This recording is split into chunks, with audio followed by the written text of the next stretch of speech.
बैठे तो बैठे ये उच्चारण ये समय का छाया हुआ सिद्ध किया हुआ नाम है और सिद्ध किया हुआ नाम मंत्र ही अपने समय में काम आता है। इस अधिकार में मिल जाने के लिए मैं कौन हूँ, कहाँ से आया हूँ, मरने के बाद कहाँ जाऊंगा, इसका भेद संत महापुरुष बताते हैं। और सबसे पहले इस कलयुग में कबीर साहब ने आकर के ये आत्मा और परमात्मा के बीच का जो गुप्त रहस्यमय भेद है, जो भेद प्रेमियों के बीच में बताया।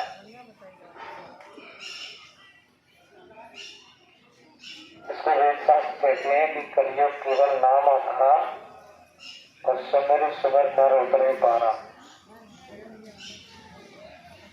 इस नाम का भेद जो महापुरुषों के अपनाए हुए जीव होते हैं और उनके आदेश आज्ञा में रहकर साधन भजन करते हैं, उनको जो लाभ प्राप्त होता है, उस लाभ का बखान गुरु के सामने करते हैं। फिर जब गुरु का आदेश हो जाता है तो किताबों में भी उसके वर्णन आते हैं।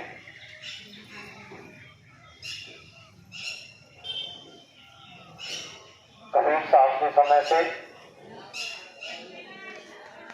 बराबर महापुरुषों का अवतरण इस धराधाम पर होता रहा।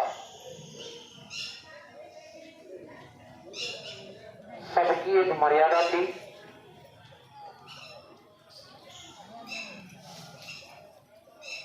ये 700 वर्षों का समय संतों का रहा।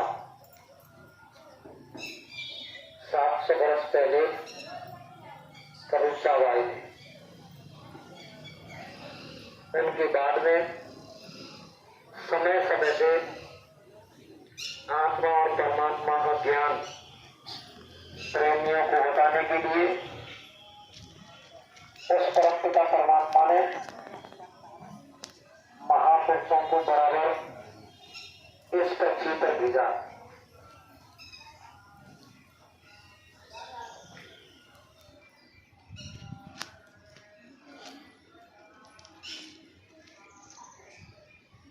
महापुरुषों का एक समय होता है और उस समय में जीवों के लिए आसान और सुलभ रास्ता बनाने के लिए कठोर परिश्रम करके फिर नाम को जगाते हैं।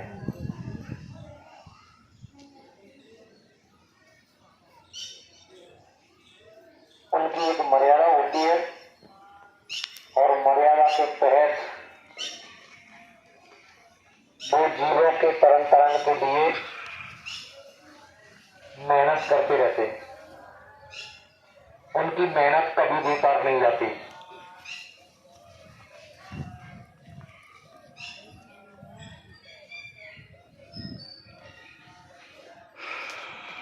आज के समय में जितने भी धर्म और पंथ हैं, किसी से कोई छोटा नहीं, सब अपने पंथ को बड़े से बड़ा बताते हैं। मेरा पंथ बड़ा कि मेरा पंथ बड़ा। यहाँ बाबा जय गुरुदेव जी महाराज ने उसका खंडन किया। 10 जुलाई 1952 से बाबा जय गुरुदेव जी महाराज ने आम जनता के बीच में गुरु के आदेश में जाना शुरू किया। उसकी शुरुआत 10 जुलाई 1952 बनारस घड़ी में बिठाकर 2 प्रेमियों को भगवान के भजन करने का सच्चा रास्ता बताया। उसके बाद बराबर उन्होंने मेहनत की। 2 साल के बाद बड़ी परेशानी आई तो गुरु से जाकर उन्होंने बताया कि ये काम बहुत कठिन है और इस काम को मैं नहीं करूंगा। तब उन्होंने पूरा वृतांत सुना और कहा कि कुछ समय के लिए रुक जाओ। तो बाबा जी ने प्रेमियों के बीच में जाना बंद कर दिया था, नाम देना भी बंद कर दिया था। उसके बाद फिर उसकी शुरुआत हुई तो धीरे धीरे करके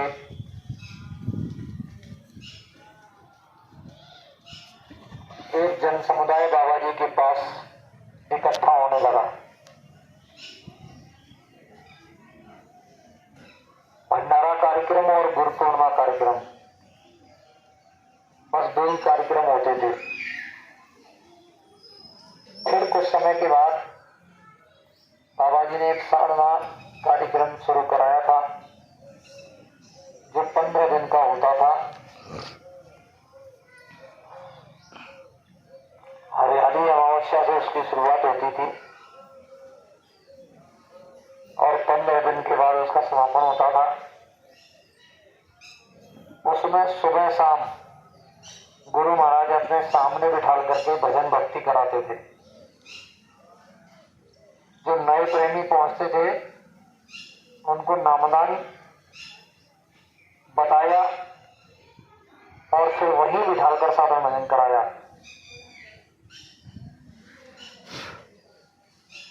पहले बाबा जय गुरुदेव जी महाराज ने एक कमरे में, एक हॉल में, कुटिया में, टेंट राउटी में अंदर बिठाल करके ही भगवान के भजन करने का रास्ता जो कोई इच्छुक प्रेमी होता था उसी को बताते थे। धीरे धीरे करके जनसमुदाय उमड़ने लगा तो प्रेमियों ने गुरु महाराज से निवेदन किया कि हुजूर टेंट राउटी या कमरे में अब प्रेमियों के बैठने की व्यवस्था नहीं है। तो स्वामी जी महाराज छोटे मंच से आश्रम के अंदर ही खुले में कार्यक्रम करने लगे, खुले में नाम देने लगे। फिर जैसे ही समय निकलता गया उसके बाद एक ऐसा समय आया कि चाहे हजारों की भीड़ हो चाहे लाखों की भीड़ हो,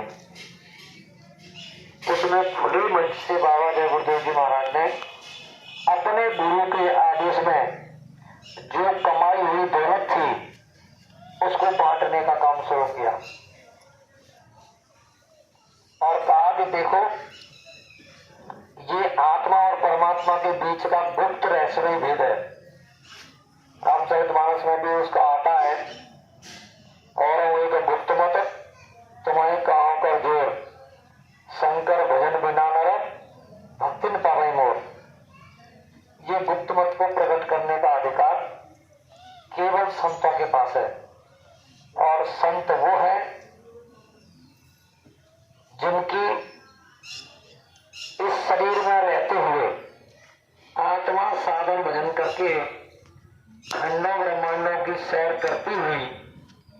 स्वर्ग वैकुंठ, देवी देवताओं के लोक, ब्रह्मा विष्णु शंकर, इन सबके स्थानों में देखती हुई, दर्शन करते हुए इस त्रयोगी का स्वामी है उसका भी दर्शन दीदार करे, फिर उससे भी बड़ा अधिकारी है उसका भी दर्शन दीदार करे।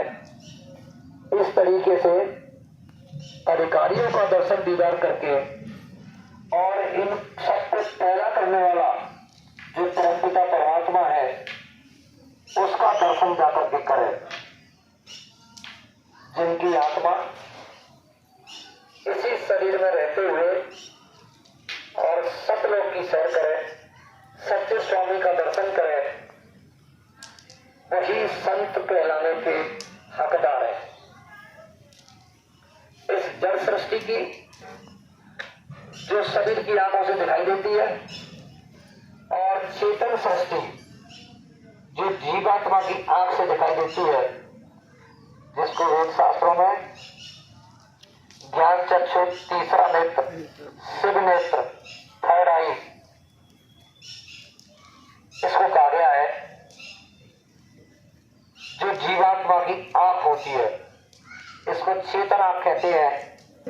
इस चेतन आंख से चेतन सृष्टि का दर्शन दीदार करे, जो जड़ को भी देखे और चेतन को भी देखे। इन दोनों सृष्टियों को जो देखने का काम करता है, इसकी शुरुआत कहां से हुई है और अंत कहां पे जाकर के होता है, शुरुआत से अंत तक के पूरे सिस्टम को जो जानता है उसका नाम संत है। उन्हीं के लिए कहा गया है कि सत्य बिटम सरता के धरने और इनकी नाथ पराहित करने। ये ऐसे महापुरुष आत्माओं के कल्याण के लिए, जीवों को निज घर पहुंचाने के लिए इस भौतिक जगत में कठोर से कठोर परिश्रम करके, कठिन यात्राएं सहन करके और फिर भी जीवों के हित में काम करने के लिए बराबर आते रहते हैं। बाबा जी गुरुदेव जी महाराज इस राज और रहस्य को बड़े स्पष्ट तरीके से उन्होंने बोला और बताया कि ये समय बहुत अच्छा समय है। इस समय में अगर थोड़ी सी मेहनत कर ली जाए तो तुम्हारा ये मानव तन, मनुष्य शरीर इसी जीवन में सार्थक हो सकता है, नहीं तो ये मनुष्य शरीर बेकार चला जाएगा। एक कवि ने कहा है कि हाथी के दांतों के खिलौना बने भांति भांति, बादल की खाल पक्षी के मन भाई है, सावर की खाल को बादल सिपाही लोग, गेड़न की खाल राजा रावण सुहाई है, सिंह की खाल को उड़ते हैं योगी जति और शेरी की खाल थोड़ा पानी भर लाई है। और कहत कवि दयाराम प्रभु के भजन में ना या मानुष की देह है कछु काम नहीं आई है। नहीं भाई बहनों, एक दिन समय आएगा और वो समय इस धराधाम पर, इस मनुष्य शरीर के रूप में, चाहे बच्चा हो या बच्ची, स्त्री, युवक, पुरुष, सबको जन्म मिला है तो मृत्यु निश्चित है। उस समय के बाद किसी की 20 साल, किसी की 30 साल, किसी की 40 साल, किसी की 50 साल, किसी की 80 साल और 100 साल की कुल अवधि है। 100 साल की अवधि में उसको ये मानव तन छोड़ना ही होता है। बाबा जय गुरुदेव जैसे महापुरुष बताते हैं कि ये मनुष्य शरीर, मानव तन किस लिए तुम्हें मिला है? आत्मा के कल्याण के लिए, मुक्ति और मोक्ष के लिए, निज घर जाने के लिए मनुष्य शरीर मिला है। इसमें किसी सच्चे गुरु की खोज करके और उनसे भगवान के भजन करने का सच्चा रास्ता प्राप्त करके घर द्वार छोड़ना नहीं है, जंगल जाना नहीं है, लंगोटी लगाना नहीं है, कोई भी लिबास या भेष धारण करने की आवश्यकता नहीं है। घर में ही रहो, जो भी काम है, खेती, दुकान, दफ्तर, मजदूरी, नौकरी, ईमानदारी मेहनत से करो। शाम को घर लौटो, बाल बच्चों की देखभाल, माँ बाप की सेवा, आए गए का यथाशक्ति सत्कार और फिर सोने के समय में से समय निकाल करके अपने आत्मा के कल्याण के लिए, मुक्ति और मोक्ष के लिए बताए हुए गुरु के रास्ते पर चलकर भजन कर रहा है, तो ये मानव जीवन सार्थक हो सकता है। अगर ये धीरे धीरे करके गफलत में चला गया तो बाबा जी कह रहे हैं कि मनुष्य शरीर दोबारा मिलेगा नहीं। जैसे रामो भैया ने अभी 84 की बात बताई थी, इस भौतिक जगत की 84 कोष की जो परिक्रमा लगाई जाती है वो अपने ही जयगुरुदेव आश्रम से उसकी शुरुआत होती है और वहीं पर आकर के इसका समापन होता है। 84 कोष के अंतराल में जितने भी गांव पड़ते हैं उनका ये भ्रमण करते हैं, जितने भी देवी देवताओं के स्थान बने हैं उनको देखते हैं। इधर तो कहा गया है कि भक्ति भाव वालों में भी सभी चली गहराए और सरिता सोई सराइए जो जेठ मास ठहराए। कई एक जगह इस समय नदी नाले उफान ले रहे हैं और कई एक जगह पानी बिल्कुल नहीं है। तो ये बरसात के समय में जब बारिश होती है तब हो सकता है, लेकिन महापुरुष कह रहे हैं कि सरिता सोई सराइए जो जेठ मास ठहराए, यानी सरिता उसको कहा गया है जो जेठ के महीने में भी पानी दे। इससे महापुरुषों का तात्पर्य ये है कि साधन भजन रोज रोज करना चाहिए, अपनी आत्मा के कल्याण की और निज घर चलने की खटक चिंता यानी जरूर होनी चाहिए। अगर ऐसा नहीं है तो कहीं भाई बहनों बड़ा मुश्किल है इस देश से निकलना, क्योंकि कालमाया का कानून इतना जटिल है, इतना मोटा बंधन है कि उससे बाहर निकलना महापुरुष समझा रहे हैं कि मोटे बंधन जगत के गुरु भक्ति से काट और झीने बंधन चित्त के कटे नाम प्रताप। मोटे जब लग जाए नहीं तो झीने कैसे चाहे, याते सबको चाहिए नित गुरु भक्ति कमाए। गुरु भक्ति ही एक ऐसा साधन है जिससे कुछ आंतरिक पूंजी इकट्ठी की जा सकती है। इस दुनिया के धन को प्राप्त करने के लिए सुबह से शाम तक मेहनत की जाती है, तब मजदूरी के हिसाब से किसी को 10 रुपए, किसी को 20 रुपए, किसी को 50, किसी को 100, किसी को 500, जैसी जिसकी मजदूरी है उसके हिसाब से उसे ये दुनिया की दौलत प्राप्त होती है। तो फिर जो नाम की दौलत है वो मुफ्त में कैसे मिल सकती है? वो महापुरुष कह रहे हैं कि जैसे सफेद कपड़ा होता है और सफेद कपड़े को और रोज रोज पहनने पर गंदा उसमें मैल जल्दी दिखाई देने लगता है। सफेद कपड़े का उदाहरण महापुरुषों ने इसलिए दिया है कि उसमें जल्दी दिखाई देने लगता है, और जो रंगीन कपड़ा होता है उसमें देर में दिखाई देता है। 2 दिन 4 दिन के बाद ही सफेद कपड़े पे मेला ही नजर आने लगती है।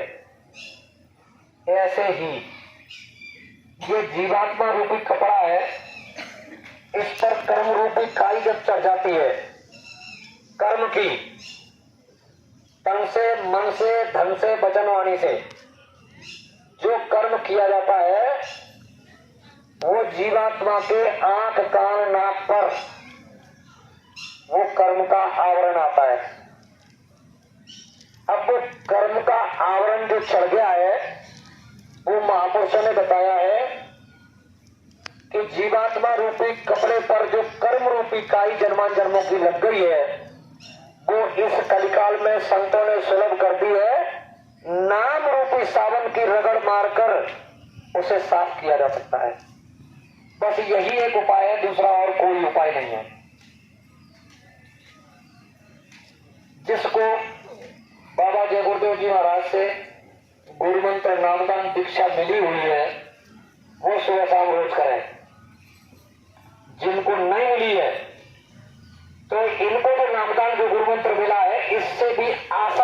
से भी शरण बाबा जय गुरुदेव जी महाराज ने कर दिया है उनके लिए। उनके लिए केवल एक ही नाम की युक्ति है कि जय गुरुदेव नाम समय का जगाया हुआ सिद्ध किया हुआ नाम है। इस नाम की पहले परीक्षा करो। खेत में, खलिहान में, दुकान में, मकान में, जंगल में कहीं भी फंस जाओ, बेसहारा हो जाए, हिंसक पशु पक्षी जानवर ने घेर लिया हो, चोर लुटेरों ने घेर लिया हो, कोई आकस्मिक बीमारी घर में आ गई हो या अचानक कोई समस्या पैदा हो गई हो, ऐसी स्थिति में पहले तुम जिनको भजते हो, जिनको याद करते हो, जिनकी पूजा पाठ प्रार्थना करते हो, उनको याद करो। उनसे कहो कि हमारे ऊपर संकट मुसीबत परेशानी आ गई है और हमने तुम्हारा भजन किया है, तुम्हारी भक्ति की है, तुम हमारी मदद करो। अगर वो तुम्हारी मदद कर दे तो बहुत अच्छी बात। बाबा जी कह रहे हैं कि अगर तुम्हारी मदद करने कोई ना आए तो केवल 1 मिनट का समय लगेगा, इससे ज्यादा समय नहीं लगता। जय गुरुदेव नाम प्रभु का, जय गुरुदेव नाम प्रभु का 10 बार उच्चारण करो। 10 बार उच्चारण करने के बाद ही अगर ये नाम परिचय दे दे और तुम्हारा भरोसा मजबूत हो जाए तो फिर इसे सहारा बना लो, क्योंकि वो तुम्हारे विश्वास के लिए बाबा जय गुरुदेव जी महाराज ने परीक्षा के लिए कहा है कि इनको विश्वास हो जाए कि इस नाम में पावर है, इस नाम में शक्ति है। बस करना कुछ नहीं, सुबह शाम जय गुरुदेव नाम की 8 मालाएं करो। गुरु स्वरूप को अंदर में बसा लो और उस स्वरूप को अंदर में धीरे धीरे धीरे धीरे जब तुम्हारी दृष्टि जमने लगेगी, दृष्टि रुकने लगेगी तो स्वरूप भी फैलने लगेगा। पहले जैसे बन जाए, जिस तरीके से बन जाए। बाबा जी ने कहा कि बैठने का ही कोई बंधन नहीं, खड़े होने का बंधन नहीं, लेटने का बंधन नहीं। जिस आसन से आपको सुविधा हो उस आसन से बैठकर आप कर सकते हो, बैठ कर भी कर सकते हो, लेट कर भी कर सकते हो, खड़े होकर भी कर सकते हो। इतनी छूट कोई नहीं दे सकता जितनी छूट बाबा जय गुरुदेव जी महाराज ने दे दी है। ये कहा है कि दुनिया वाले बताते हैं कि बाबा जी काम की वजह से समय नहीं मिलता, काम की वजह से समय नहीं मिलता। देखिए इनके मन में था, मुन्नी बहन जी के मन में था कि महीने का एक कार्यक्रम हमारे यहाँ होता है, तो ये इन्होंने ठान लिया कि मुझे उसमें पहुंचना है। जब पहुंचने की ठान ली तो ये आ गई। अगर ये सोच रही थी मेरी तरह, मैंने सुबह सोचा था कि पानी गिर रहा है और स्टार्ट का मामला है, जाने आने में रास्ते में कहीं पानी गिर गया, भीग गया तो ये सूखेगा भी नहीं जल्दी। इसलिए एक काम करते हैं कि ज्यादा प्रेमी जी नहीं आएंगे अब की बार, बारिश का समय, क्यों नहीं ऐसा किया जाए कि मना कर दे।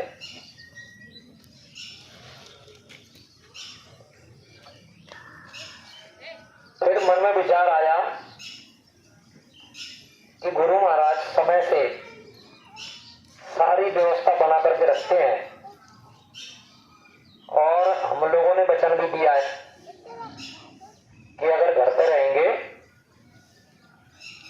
तो 23 तारीख जोरा और पहला इतवार अम्बा आते जाते रहेंगे। ये वचन याद आया तो फिर सोचा जो होगा तो देखा जाएगा। गुरु महाराज की मौज में निकलना है। गुरु महाराज से निवेदन किया कि हुजूर निकलना है, अब आपको टाट भिगोना है या नहीं भिगोना है, आप जाना है। तो देख लो ये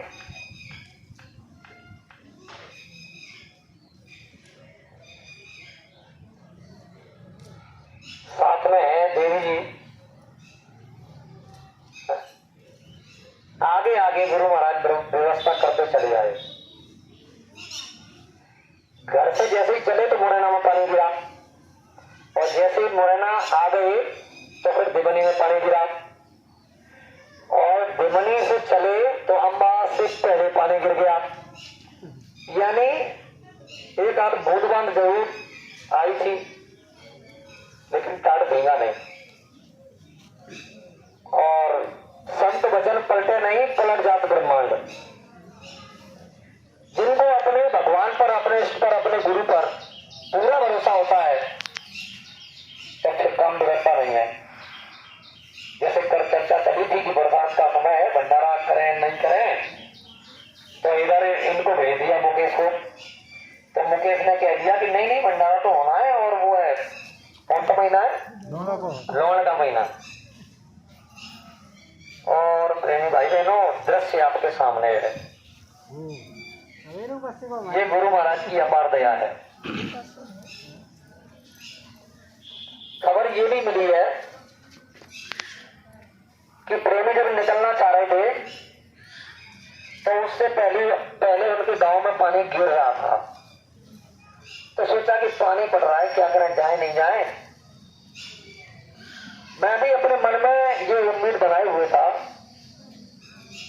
कि मान के चलो 10-20-50 आदमी इकट्ठे हो सकते हैं, इससे ज्यादा नहीं हो पाएंगे।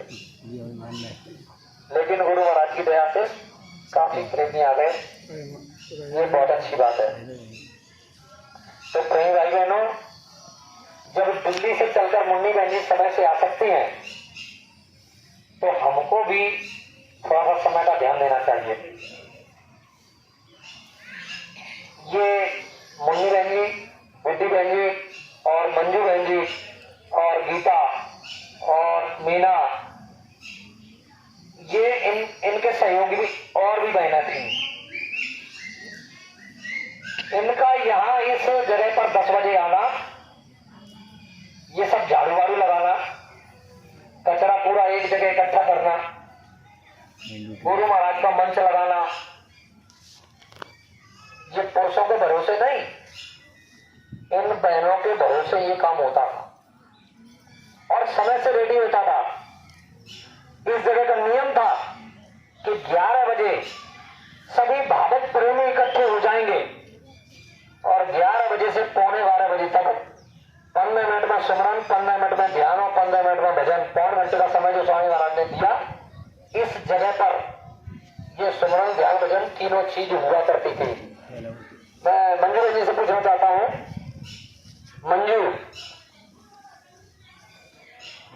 जी कहीं दिमाग दूसरी जगह है।